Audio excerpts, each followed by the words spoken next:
Boulder, Colorado, July 2026. A courtroom sits mostly empty except for a handful of reporters and one woman in handcuffs. Her name is Yvonne Woods. For nearly 3 decades, she worked as a forensic DNA analyst for the Colorado Bureau of Investigation. Now she's pleading guilty to cybercrime, perjury, forgery, and attempting to influence a public servant. Investigators say she manipulated, omitted, or mishandled evidence in more than 1,000 criminal cases spanning 18 years. And because she was employed at the CBI back in 1996, her guilty plea has reignited public attention on one of the most haunting unsolved murders in American history: the murder of a 6-year-old girl named JonBenét Ramsey. This is not a new accusation against anyone in her family. This is not a breakthrough that names a killer. What this is a moment that has forced investigators, forensic experts, and JonBenét's own father back into the spotlight, asking the same question that has echoed through nearly 30 years of headlines, documentaries, and heartbreak. Where is the DNA evidence that could finally solve this case? And why, with all the technology available today, has no one been brought to justice? This is the story of JonBenét Ramsey, not just the murder, but everything that came after. The catastrophic mistakes made in the first hours of the investigation. The DNA evidence that has haunted this case for nearly 30 years. The family torn apart by public suspicion. The documentaries, the lawsuits, the false confessions, and the modern battle happening right now in 2026 to finally use science to answer the question that has never been answered. Who killed JonBenét Ramsey? Before we go further, if you care about cases like this, cases that deserve real answers instead of rumors and speculation, take a second to subscribe to this channel and hit the notification bell. We dig into the evidence, the timelines, and the facts, not the gossip. If this case has stuck with you over the years, hit that like button right now and let me know in the comments what you think really happened that night. Now, let's go back to where it all began. To understand this case, you have to understand the family at the center of it. JonBenét Patricia Ramsey was born on August 6, 1990, in Atlanta, Georgia. Her name was a blend of her father's first and middle names, JonBenét. By the time the family settled in Boulder, Colorado, John Ramsey had built a highly successful career in the technology sector, eventually becoming CEO of a company called Access Graphics, which had grown into a billion-dollar subsidiary of a major aerospace and defense contractor. He was, by every account, a respected figure in Boulder's business community. Patsy Ramsey, his wife, had been crowned Miss West Virginia in 1977 and had competed at the national level before ultimately stepping away from that world to raise a family. She was known in her community as warm, social, and deeply involved in her church. The couple had 2 children together, JonBenét and her older brother Burke, who was 9 years old at the time of his sister's death. John also had 3 adult children from a previous marriage, though they were not living in the Boulder home. The family had already known profound loss. JonBenét's older half-sister, Elizabeth, had been killed in a car accident years earlier, a tragedy that deeply affected John Ramsey long before 1996. The family lived in a large, Tudor-style home on 15th Street in Boulder, roughly 7,000 square feet spread across multiple floors, including a sprawling and somewhat labyrinthine basement with several separate rooms, a workshop, a train room used by Burke, and a small, rarely used storage space that neighbors and even some visitors to the home didn't know existed. That detail would become critically important in the hours following December 25, 1996. JonBenét herself was, by every description from teachers, neighbors, and family friends, an energetic, social, and creative child. She sang in her church choir. She took piano lessons. She was excited about an upcoming children's Christmas pageant at her family's church. And she competed in child beauty pageants, an activity her mother had encouraged, drawing on Patsy's own background in pageant competition. JonBenét had won several regional titles by the time of her death, including recognition as a Little Miss Colorado and America's Royale Miss. This detail, her participation in pageants, would go on to dominate an enormous amount of the media coverage that followed her death, often in ways that had little to do with the actual facts of the investigation.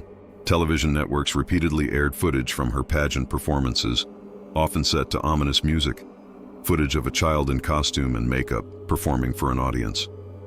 It sparked a genuine and important national conversation about the culture surrounding child pageantry.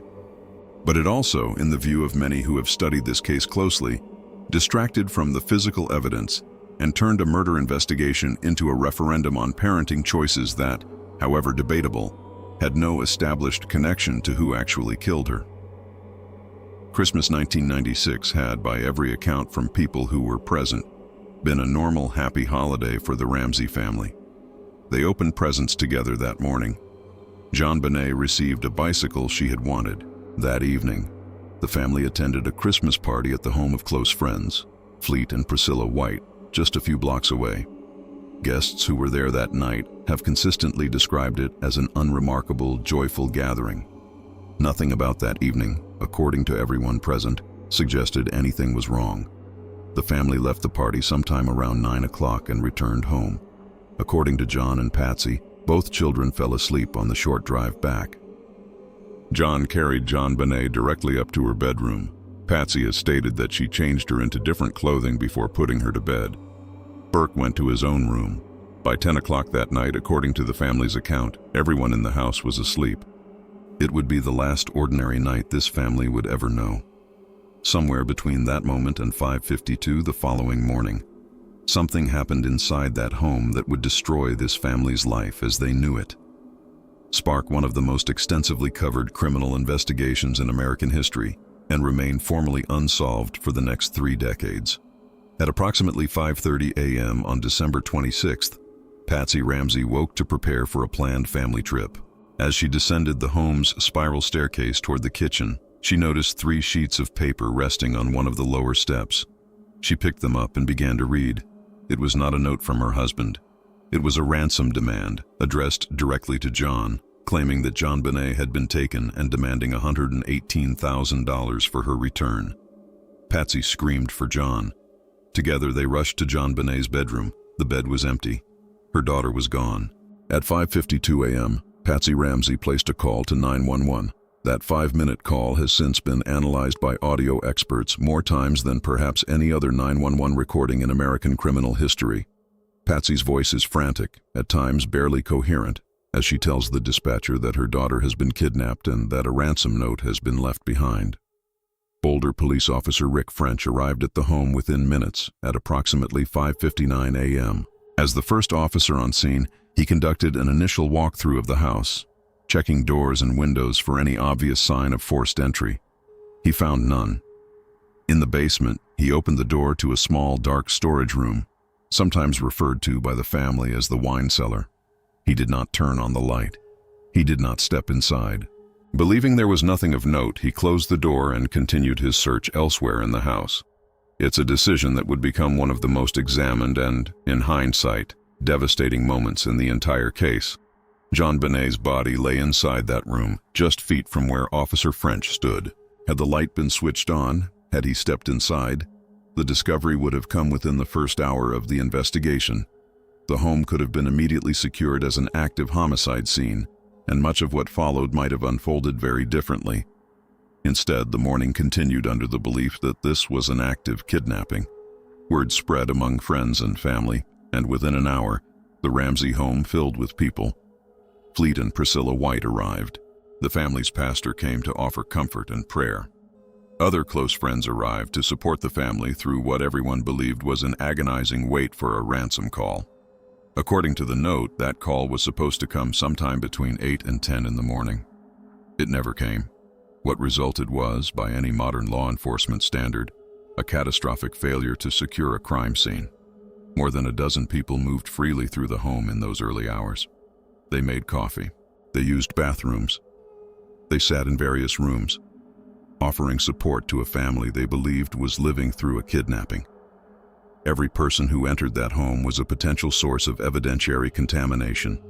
Fibers, trace DNA, footprints, all of it now mixed with material left behind by grieving friends trying to help, rather than a controlled scene preserved for forensic analysis. Detective Linda Arndt arrived around 8:10 that morning and, for a significant stretch of time, was essentially the only trained detective present in a house full of people, waiting alongside the family for a ransom call specified in the note. 8 o'clock came and went. 9 o'clock came and went. 10 o'clock, the outer boundary of the window specified in the note, came and went as well. No call. At approximately 1 in the afternoon, more than 7 hours after the initial 911 call, Detective Arndt suggested that John Ramsey and Fleet White search the house again from top to bottom, in case anything had been missed. The two men went to the basement. They checked the workshop, Burke's train room, various storage areas. Then John Ramsey approached that same small room near the boiler, the one Officer French had glanced into hours earlier without stepping inside. He opened the door. This time, he turned on the light, and there, on the floor, was his daughter. John Ramsey has described that moment, in interviews across the decades since, as one that permanently altered who he is as a person. His instinctive reaction was to pick her up and carry her upstairs, an act any grieving parent might understand, but one that further compromised a crime scene that had already been badly damaged by hours of uncontrolled foot traffic. Detective Arndt, seeing John emerge from the basement carrying his daughter, understood immediately that this was no longer a kidnapping investigation. It was a homicide. The following day, December 27th, the Boulder County Coroner's Office conducted JonBenét's autopsy. The findings of that examination would become the foundation for nearly 30 years of investigation, controversy, and public debate. The official cause of death was determined to be asphyxiation due to strangulation, associated with a significant traumatic injury to the head.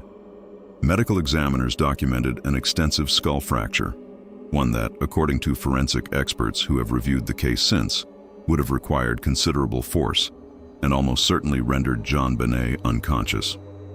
The strangulation, carried out using a cord attached to a handmade wooden device, is believed by most medical experts who have examined the case to have occurred sometime after the head injury, though the exact interval between the two remains a matter of expert disagreement, with estimates ranging anywhere from a matter of minutes to as long as an hour or more. That gap, whatever its true length, remains one of the most difficult and disturbing aspects of the case to explain under any single theory. The autopsy also documented findings that investigators have described in official reports as evidence consistent with possible assault. Due to the sensitive nature of this case involving a minor, the specific clinical details of those findings have remained sealed in court documents for nearly 30 years, and responsible reporting on this case has always avoided speculating beyond what has been officially and carefully stated. What is documented is that this evidence became and remains a significant factor shaping investigators' theories about what happened inside that home. One additional detail from the autopsy would go on to become one of the most debated pieces of evidence in the entire case: a small amount of partially digested pineapple found in JonBenét's stomach. Based on the state of digestion, medical examiners estimated she had eaten it approximately 1 to 2 hours before her death. This detail mattered enormously, because Patsy Ramsey had told investigators that JonBenét had fallen asleep in the car and never woke up after being carried to bed. A bowl containing pineapple was later found on the kitchen table, with fingerprints belonging to both Patsy and Burke Ramsey found on that bowl. JonBenét's fingerprints were not found on it. To this day, no one has ever definitively explained when JonBenét ate that pineapple or who gave it to her. The ransom note itself deserves closer examination because it remains, even nearly 30 years later, one of the strangest and most closely studied documents in American criminal history. It was written using paper and a pen found inside the Ramsey home, materials that belonged to the family, not brought in from outside. It ran to nearly 3 full pages, an unusually long length for a genuine ransom demand, which are typically brief and direct. Forensic linguists have noted that portions of its language closely echo dialogue from popular films of that era. The amount demanded, $118,000, was strikingly specific. It closely matched a bonus John Ramsey had recently received from his employer, a detail that was not public knowledge. Investigators have spent decades trying to determine how the author of that note would have known that figure. Handwriting analysts examined the note extensively, comparing it against known samples from Patsy Ramsey and others with access to the home. The results were never conclusive. Some experts stated they could not rule Patsy out as the possible author. Others, including analysts hired independently by the family's defense team, concluded she likely did not write it. No expert has ever definitively identified the note's author, and that uncertainty remains one of the defining unresolved questions of this case. In the days and weeks that followed, the Boulder Police Department found itself managing a case unlike anything the department had previously encountered. Boulder is a relatively small college town, and its police force had limited experience handling homicide investigations of this complexity, let alone one that would almost immediately become a subject of intense, sustained national media coverage. Evidence collection was delayed. The crime scene, already compromised, was not treated with the urgency that a case of this magnitude required. Almost immediately, suspicion within parts of the department began to shift toward the family. The theory that took hold among some investigators was that this had never truly been a kidnapping, but rather a cover-up, that someone inside the home had been responsible for JonBenét's death, and that the ransom note and the appearance of an intruder had been staged to redirect the investigation elsewhere.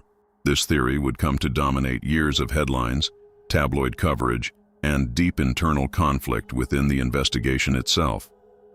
John and Patsy Ramsey maintained their innocence from the outset. They retained legal counsel. On the advice of their attorneys, they agreed to certain interviews while declining others under the specific conditions requested by police. To a portion of the public and press, this appeared evasive. To their defenders, it was simply the reasonable, legally advised response of parents suddenly treated as suspects in the death of their own daughter, rather than as grieving victims themselves. Just days after JonBenét's death, John and Patsy appeared on CNN, pleading publicly for information and insisting that a killer remained free. Patsy, visibly shattered, told the country there was a murderer still out there who needed to be found before anyone else was harmed.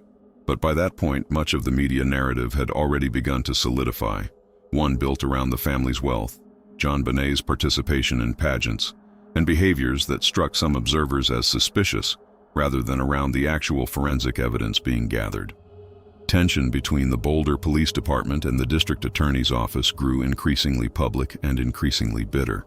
Detective Steve Thomas became one of the most visible faces of the investigation, deeply convinced the family was responsible, and increasingly frustrated as prosecutors declined to file charges against them. In 1998, Thomas resigned from the department, publicly criticizing the district attorney's office in a scathing letter. He later published a book laying out his theory that Patsy Ramsey had been responsible for her daughter's death. The Ramsey family sued him for defamation. The lawsuit was eventually settled, though Thomas never publicly recanted his theory. Meanwhile, forensic scientists had already identified what would become the single most consequential piece of physical evidence in this case, evidence that remains central to the investigation today. Nearly 30 years later, DNA belonging to an unknown male was discovered mixed with a small amount of blood in JonBenét's underwear. Testing confirmed this DNA did not match John Ramsey, did not match Burke Ramsey, and did not match any of the family friends or associates who submitted samples during the investigation. It belonged, and continues to belong, to someone who has never been identified. At the time, this discovery didn't immediately shift the direction of the investigation the way it likely would today. Forensic DNA science in the late 1990s was still developing, and some investigators speculated the sample could have resulted from innocent contamination during the manufacturing process of the underwear itself. That skepticism, whether justified or not, shaped how this piece of evidence was treated for years to come. In 1999, a Colorado grand jury spent 13 months reviewing every piece of evidence gathered in the case. When the process concluded, District Attorney Alex Hunter announced publicly that there was insufficient evidence to charge anyone. For more than a decade, the public understood this to mean the grand jury had declined to indict the family. That understanding turned out to be incomplete. In 2013, sealed court records were finally unsealed, revealing that the grand jury had, in fact, voted to indict both John and Patsy Ramsey on 2 lesser charges, one related to child abuse resulting in death, and one related to acting as an accessory to a crime after the fact. Alex Hunter, however, made the decision not to sign that indictment, believing publicly that the evidence would not hold up to the scrutiny of a criminal trial. Remarkably, the Ramseys themselves did not learn an indictment had ever been voted on until the documents became public more than a decade later, a revelation that stunned the family and reignited public debate over how the case had been handled. In 2006, a man named John Mark Carr, arrested overseas on unrelated charges, confessed publicly to killing JonBenét. For a brief window, the world believed this decades-old mystery had finally been solved. That belief collapsed within days. Carr's DNA did not match the unknown male profile recovered from the crime scene. Details in his confession failed to align with established facts of the case. He was ultimately released without charges, an episode that added yet another layer of exhaustion and false hope to a family that had already endured a decade of suspicion and speculation. Just weeks before that false confession made headlines, Patsy Ramsey died from ovarian cancer at the age of 49.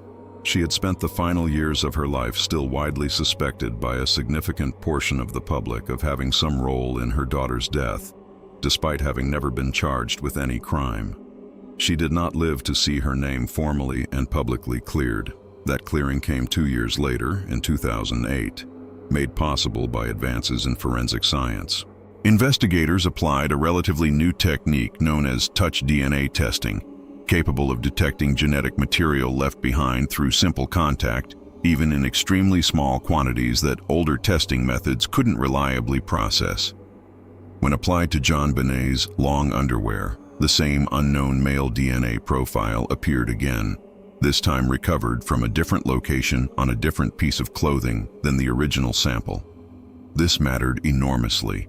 Finding matching DNA in 2 separate locations, on 2 separate items she was wearing at the time of her death, made an innocent, incidental explanation significantly less plausible than it had seemed a decade earlier. Then District Attorney Mary Lacey took the extraordinary step of sending a formal letter directly to John Ramsey, officially clearing the entire Ramsey family of any suspicion and apologizing on behalf of her office for the years of scrutiny they had endured. It remains one of the most public formal exonerations in the history of American criminal investigations. Not everyone accepted that conclusion as final. The Boulder Police Department publicly distanced itself from Lacey's letter, arguing that while the DNA evidence was significant, it wasn't necessarily conclusive proof of an intruder's guilt on its own. Later district attorneys walked back some of the certainty of that 2008 exoneration, stating that while the family was not actively considered suspects, the case technically remained open, and that DNA evidence alone had not definitively ruled anyone in or out with absolute certainty. That underlying tension between what the forensic evidence strongly suggests and what investigators are institutionally willing to declare with finality has never fully disappeared. In the years that followed, JonBenét's case became a fixture of American true crime media, revisited repeatedly across cable news specials, books, and streaming documentaries. Around the 20th anniversary of her death in 2016, a wave of new coverage emerged. One CBS documentary presented a theory suggesting her older brother, Burke, then 9 years old, may have been involved in her death, and that their parents had covered it up to protect him. Burke has consistently and firmly denied any involvement, and it bears repeating. His DNA does not match the unknown male profile recovered from the crime scene. He sued the network for defamation, and the case was ultimately settled in 2019 under undisclosed terms. He has largely remained out of the public eye in the years since, an adult now in his late 30s. Having spent the majority of his life carrying the weight of a tragedy he has never been formally connected to by physical evidence. Other names have surfaced over the decades as well, though none have ever been substantiated by evidence connecting them to the crime. A family friend who had portrayed Santa Claus at a Ramsey holiday gathering days before the murder drew brief investigative attention due to an unrelated coincidence involving his wife's earlier creative writing, but he was cleared through DNA testing and died years later still carrying the weight of that suspicion. Other individuals have been investigated and cleared over the years as well. None of their DNA has ever matched the profile recovered from the crime scene. John Ramsey, now in his 80s, has spent the better part of the last decade advocating for one specific, science-based solution: forensic genetic genealogy. This is the same investigative technique that identified the Golden State Killer in 2018 after more than 4 decades of that case going completely cold. The method works by comparing crime scene DNA against public genealogy databases, identifying distant biological relatives of an unidentified suspect, and using painstaking family tree research to gradually narrow the field down to a single individual, who can then be investigated and, if warranted, asked to provide a direct comparison sample. This technique has solved dozens of previously unsolvable cold cases across the country in just the past several years, cases involving murders and assaults that had gone unsolved for 20, 30, even 40 years or more.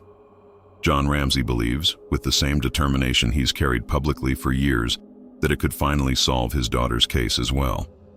"We have the killer's DNA," he told reporters recently. "Forensic genetic genealogy is the new tool that could give us the killer's name if the police would only use it." In January of 2025, Ramsey met personally with Boulder's newly appointed police chief, Stephen Redfern, describing the meeting afterward as sincere, open, and more encouraging than previous conversations he'd had with the department over the years. For the first time in a long time, he said publicly, he felt a genuine sense of hope that real progress might finally be possible. Redfern, for his part, has stated publicly that the investigation remains an active, ongoing priority for the department and that DNA testing technology continues to evolve at a rapid pace. Later that same year, Jon Ramsey's oldest son revealed a detail that had never previously been made public. According to what the family has been told, the unknown male DNA recovered from JonBenét's underwear has still not been tested using genealogical methods because the existing sample has not yet been considered sensitive or complete enough to reliably generate a usable genealogical profile using current technology. Boulder investigators, according to the family, continue to monitor advancements in this rapidly evolving field, waiting for the moment the science becomes capable of processing what they currently have. "It's not if, but when," Jon Ramsey's son said publicly. That waiting has become one of the most contentious and closely watched aspects of the modern chapter of this case. Forensic experts, including executives at private DNA laboratories that have helped solve numerous other high-profile cold cases nationwide using forensic genetic genealogy, have publicly urged Boulder authorities to submit the case's evidence to outside specialized labs, arguing that independent laboratories may possess capabilities that local or state law enforcement agencies simply don't have in-house. Jon Ramsey has echoed this exact argument publicly for years, stating that he doesn't believe local agencies currently have the technology or specialized personnel required to perform this particular type of advanced genetic analysis themselves. Then, this past summer, came the news that reignited public attention on the entire case once again. Yvonne Woods, the Colorado Bureau of Investigation analyst who had worked at the agency since before JonBenét's death in 1996, pleaded guilty to multiple felony charges tied to the mishandling of DNA evidence across more than 1,000 separate cases spanning 18 years. An internal review conducted by the CBI found that she had omitted material facts, tampered with test results, and repeatedly violated laboratory policy, misconduct that had first been flagged by a concerned colleague as far back as 2014, though it wasn't formally investigated and acted upon until a data anomaly was uncovered by lab management in 2023. The revelation sent shockwaves through Colorado's criminal justice system, calling into serious question the integrity of forensic evidence in potentially hundreds of unrelated criminal cases across the state. Because Woods had been employed at the CBI at the exact time JonBenét's case was first being processed, speculation immediately spread online about whether the Ramsey investigation itself could have been compromised by her conduct. Both the Boulder Police Department and the Boulder County District Attorney's Office moved quickly and publicly to address that concern directly. Officials stated that after conducting a full review of the case's records, they found no evidence that Woods had personally handled or affected the evidence connected to JonBenét's death. According to both agencies, the earliest and most critical rounds of DNA testing in this case were actually conducted by an independent private laboratory in Virginia, not by the Colorado Bureau of Investigation itself, a detail Jon Ramsey has publicly confirmed aligns with what his family has long understood to be accurate. Still, For a family that has spent nearly 30 years fighting simply to have existing evidence properly and thoroughly tested, the timing and scale of this scandal added yet another layer of understandable frustration and distrust. It underscored, once again, just how fragile and consequential the handling of forensic evidence can be in a case of this magnitude, and how much still ultimately depends on the integrity of institutions that have, at multiple points across the decades, fallen short of the standard this case, and every case, deserves. In September of last year, John Ramsey went so far as to publicly appeal directly to the President of the United States, requesting federal attention and assistance in helping push his daughter's case towards some form of resolution after nearly 30 years. It was an unusual, almost desperate step from a man who has now spent more years fighting for his daughter's justice than JonBenét herself was ever alive to experience. He is 82 years old. He has said plainly, in interview after interview, that his singular remaining goal is to know who did this before he dies. As of this year, the Boulder Police Department has publicly reaffirmed that the case remains what they describe as a top departmental priority, with detectives continuing to review evidence and closely monitor advances in DNA science as they become available. But no arrest has been made.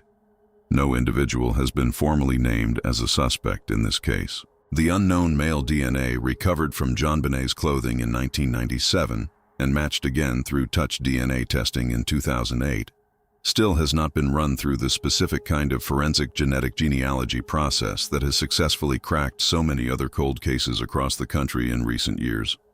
Let's be honest about where that actually leaves this case today, because it deserves honesty rather than sensationalism, and because JonBenét deserves better than another round of baseless speculation dressed up as investigation. The evidence that currently exists points strongly toward the presence of another individual at the scene, someone whose DNA has never matched anyone within the Ramsey family or their documented circle of friends and associates. That is a verified, independently confirmed forensic fact, established across multiple separate rounds of testing, spanning more than a decade. It is not a theory. It is not internet speculation. It is what the physical evidence, tested repeatedly by multiple laboratories, consistently shows. What remains genuinely unknown is who that individual actually is. Investigators have not named a suspect. No arrest has been made. No credible confession in nearly 30 years has ever meaningfully aligned with the established physical evidence. The case remains, both technically and legally, unsolved, even as the very scientific tools that could theoretically identify a suspect through distant family connections continue to sit largely unused on this particular piece of evidence, for reasons that have never been fully or transparently explained to the public, or according to the family, even fully explained to them. There are also questions surrounding this case that will likely never be entirely resolved. Regardless of what forensic genealogy eventually does or doesn't reveal, why does the ransom note contain what appears to be a near-exact match to a private financial detail few people outside the immediate family would reasonably have known? Why was there no clear, unambiguous evidence of forced entry anywhere in the home? How does an unidentified individual's DNA end up on two separate items of a young child's clothing, inside a home that showed no obvious signs of a break-in? These are not questions meant to accuse any specific person. They are the same open, unresolved questions that have shaped and complicated every serious investigative theory in this case for nearly 30 years, and they are questions that any future prosecution, should one ever be possible, would still need to convincingly answer. What is clear, and what deserves to be stated plainly, is that the Ramsey family has endured a level of sustained public scrutiny and suspicion that few families in American history have ever faced, largely in the continued absence of the kind of definitive evidence that would normally justify it. Patsy Ramsey died in 2006 without ever seeing her name formally and permanently cleared in the eyes of a public that had, in many corners, already convicted her long before any court ever could. Burke Ramsey has spent the entirety of his adult life defending himself against theories built far more on internet speculation and documentary sensationalism than on any actual forensic fact connecting him to his sister's death. And John Ramsey, now in his 80s, continues to spend what time he has left fighting, not for himself, but for a resolution that has eluded this case since the winter of 1996. The technology exists today to potentially crack this case wide open in a way that simply wasn't possible even 10 years ago. Forensic genetic genealogy has already solved dozens of murders and assaults that were decades old, cases that once seemed permanently, hopelessly unsolvable. The Golden State Killer case proved definitively that DNA left behind by someone who believed they had gotten away with a crime can still years or even decades later lead investigators directly to their doorstep, through nothing more than a distant cousin's decision to submit their own DNA to a public genealogy database out of simple curiosity about their family history. Whether that same outcome happens here depends entirely on decisions being made right now, in 2026, by investigators, forensic laboratories, and officials who hold the institutional authority to send this specific evidence to the kind of specialized labs capable of running that particular analysis. It depends on political will, genuine interagency cooperation, and frankly, a level of urgency that a case this old doesn't always naturally receive, even when a grieving father is asking, repeatedly, publicly, and now for nearly 30 years, for exactly that. JonBenét Ramsey would be 36 years old this year. She should have graduated high school. She should have gone on to college, built a career, perhaps started a family of her own, lived an entire life that stretched far beyond the 6 short years she was actually given. Instead, her name has become permanently synonymous with one of the most analyzed, debated, and ultimately still unresolved cases in the entire history of American criminal investigation. She deserves so much better than to remain, decades later, primarily a symbol of unanswered questions. She deserves an actual answer. Her family has now waited nearly 30 years for that answer. They have endured a catastrophically mishandled initial investigation, a false confession that briefly and cruelly raised their hopes before collapsing entirely, years of public accusation built on speculation rather than evidence, documentaries constructed more around theory than established fact, and repeated institutional setbacks, from a badly contaminated crime scene in the earliest hours after JonBenét's death, all the way to a modern-day scandal involving a DNA analyst who happened to work at the very state agency responsible for testing evidence in cases just like this one. Through all of it, across nearly 3 decades, the one consistent thread running through this entire story has been a father who has simply refused to stop asking for the truth on his daughter's behalf. If forensic genetic genealogy is finally fully applied to the unknown DNA evidence in this case, and if it successfully produces a viable investigative lead, prosecutors will still face an enormous challenge in bringing any case to trial. They will need to directly connect that individual to the home on the specific night JonBenét died. They will need to convincingly explain the ransom note, the absence of forced entry, and nearly 30 years of accumulated forensic and circumstantial evidence, all in a way that satisfies a jury beyond any reasonable doubt. Cold cases that produce a promising DNA lead do not automatically become cold cases that produce a conviction. But a genuine lead would, for the first time in decades, finally give this case a real evidence-based path forward, something it has fundamentally lacked for the better part of 30 years. For now, the case remains formally open. The critical DNA evidence remains untested through the one specific method that has already successfully solved cases just like this one elsewhere across the country. And a father, now in his 80s, continues to ask the exact same question he has been asking publicly since the morning of December 26, 1996. Who killed my daughter? If this case has stayed with you the way it has stayed with millions of others for nearly 30 years now, make sure you're subscribed to this channel so you don't miss our continued coverage as this story keeps developing. Hit that like button if you believe this case deserves to finally, after everything, be solved. And I genuinely want to hear from you directly in the comments below. Do you believe forensic genetic genealogy will finally identify JonBenét's killer? Do you think bolder investigators are moving quickly enough today, given everything modern technology now makes possible? What do you think really happened inside that house on the night of December 25th, 1996? Remember, this isn't a piece of entertainment, and it was never meant to be. This is a real family that has lived under the crushing weight of suspicion, grief, and unanswered questions for nearly 3 decades. JonBenét Ramsey was a real 6-year-old girl with a real personality, a real family who loved her, and a real life that should have stretched out ahead of her for decades to come. A life that was taken from her inside her own home. Her case remains open. Her killer remains unidentified, and somewhere the answer may already exist, quietly waiting inside a DNA profile that has never yet been fully tested against the one investigative tool that has already cracked cases just as old and just as seemingly hopeless as hers. Thank you for watching this investigation with us today. We will continue following this story closely as new developments emerge, because cases like this one do not deserve to fade into forgotten history, and families like the Ramseys do not deserve to keep waiting in silence for answers that modern science may finally be capable of providing. Justice delayed is not justice denied. Not as long as the evidence still exists, and not as long as people keep demanding, loudly and persistently, that it finally be used the way it always should have been, years and years ago.